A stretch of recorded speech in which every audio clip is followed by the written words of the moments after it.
spoon theory. So, yung spoon theory daw ang isang metaphor o isang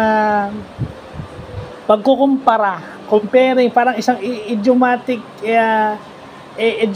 expression ng isang amount of energy ng mga tao para sa isang activity.